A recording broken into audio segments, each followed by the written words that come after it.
21 অক্টোবৰ আজিৰ দিনটো আমাৰ কাৰণে এটা ঐতিহাসিক দিন। আমি চিজফায়াৰৰ পিছত বিভিন্ন কাৰণত আমি চেদেলি ভেদেলি হৈ আছিলোঁ, কেইবাটাও ভাগত বিভক্ত হৈ আছিলোঁ, কিন্তু আজি আমি চুক্তি কৰাৰ পিছত প্ৰায় 2 বছৰ পিছত আমি একেলগ হৈছোঁ আৰু সংগঠিত হৈছোঁ। আমাৰ সমস্যাবিলাক আমাৰ একেলগে আমাৰ কমন সমস্যা, তো আমি যৌথভাৱে আমাৰ সমস্যাসমূহ সমাধান কৰিবলৈ কাৰণে চৰকাৰৰ ওচৰত দাবী দাবা উত্থাপন কৰিবলৈ কাৰণে আমি সংগঠনটো বনাইছোঁ। আৰু আমাৰ সংগঠন কাৰো বিৰুদ্ধে নহয়, কোনো ৰাজনৈতিক দল কোনো সংগঠনৰ বিৰুদ্ধে নহয়, কোনো জাতিৰ বিৰুদ্ধে নহয়, কোনো ধৰ্মৰ বিৰুদ্ধেও নহয়।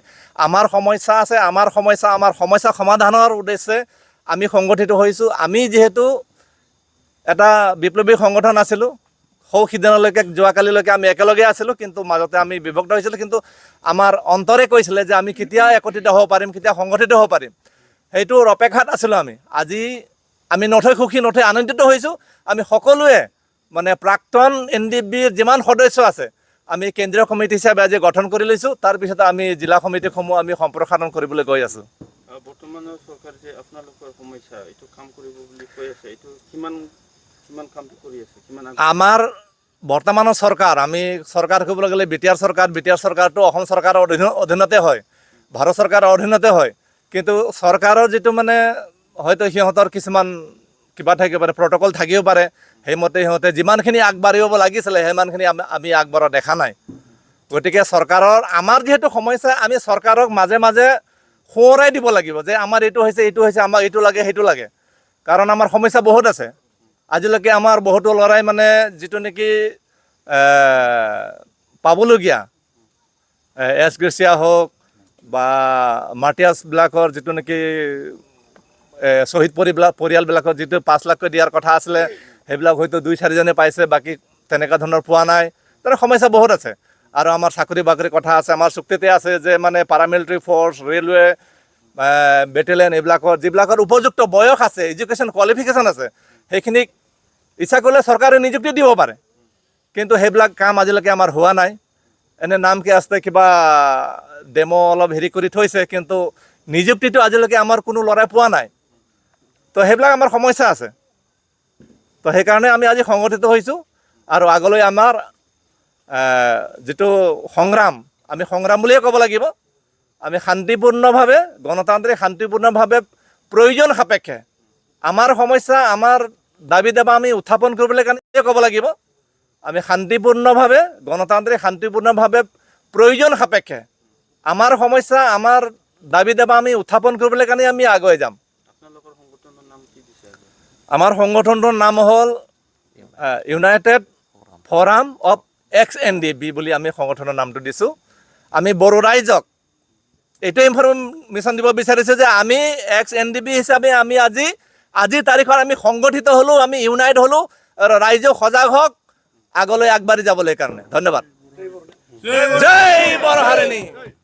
नि गेजेरजों जोङो मोनसे प्लेटफर्म बानायनानै जोङो दिनै सरकारखौ मोनसे प्रेसार होआब्ला जोंनि गासै थांखिया जाफुंनाय नंला होननानै जों दिनै मोनसे नैबे बल्लामगुरि जे गोरोबथा फार्माव जों बे नैबे हाबाफारिखौ दिनै खुंफुंनानै लानाय जादों, मावफुंनानै लानाय जादों।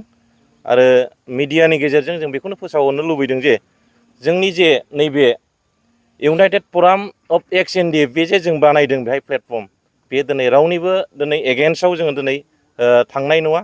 आरो दिनै फुललि जोंनि जे थांखि, जोंनि जे जेंना, एक्स हिसाबै जेरै जोंहा जेंना दङ, बे जेंनाखौ जे सुस्रांनो बा फोजोबनो थाखाय जोङो दिनै इउनाइटेड जानानै सरकारनाव जों दाबि खालामगोन आरो सरकारखौ बुंगोन बे हाबाफारिखौ लानानै जोङो दिनै थांखिजों दाफुंनाय जादों।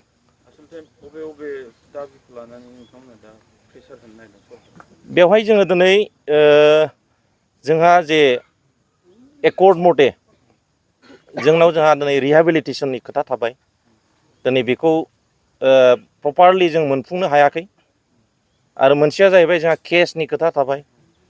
आरो मोनसेया जाहैबाय जेलाव थानाय जोंनि जेसेबां दिनै लिडारनिफ्राय लानानै जोंनि केडार्सफ्रा दिनैसिम एकर्ड जाखांनायनि उनाव जे उदां अख्राङाव फैनो हायाखै। आरो बेराफारसे जाहैबाय जायफोर दिनै जोंनि जे थांनानै थानाय जायफोर एलिजिबिलिटि गोनां जायफोर दिनै बैसो गोनां बिथांमोनखौ थाबै साख्रि बाख्रियाव थिसननाय आरो बेराफारसे मोनसे माबाया बेनो जोंहा एकर्ड खालामनायनि मोनसे माबायानो जाहैबाय पइन्टसानो जाहैबाय जोंहा एरिया जे बारायनायनि खोथा बेयो माने जाफुंथारनांगौ बेफोरनि सायाव जों दिनै प्रेसार होनो थाखाय सरकारखौ प्रेसार होनो थाखाय जों मोनसे प्लेटफर्मखौ बानायनाय जादों आरो बेवहाय जोङो बेवहाय खुनु मोनसे सोरबा राजनितिक दोलोजों माने माबानानै थांनाय बा सोरजोंबा बोगथिंजानाय बिनि खोथा गैया जों फुलि मोनसे जोङो मा होनो बे मोनसे प्लेटफर्मा जोंनि थाखाय माने समग्र जोंनि बे संकसनिफ्राय जे सदिया जेसेबां जोंनि एक्सफोर माबा दं समस्या दं बेफोरखौ जों दिनै माने बेफोरनि जे जेंनाफोर दं बेखौ जों खामानि मावनो थाखाय दिनैनि प्लेटफर्मखौ बानायनाय जादों। दिनै गासै मिडिया नायगिरिनिसिम आङो गिबियाव जोंनि गोदानै जे दाजानाय इउनाइटेड फराम अफ एक्स NDFB बेनि जानानै आङो गिबियाव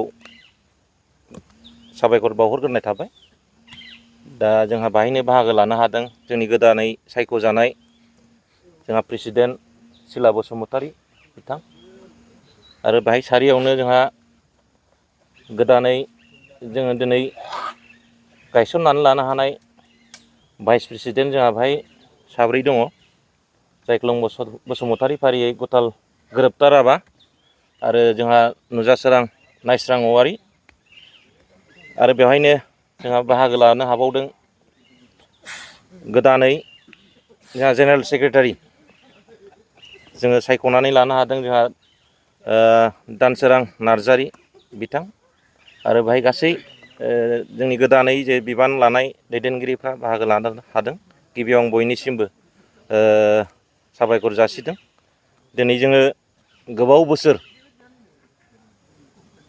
जे NDFB हिसाबै जोङो जे इसुनि थाखाय जे दावहा नांबोनानै जोङो 34 इयार्स जे दावहा नांबोदोंमोन दिनै मोनसे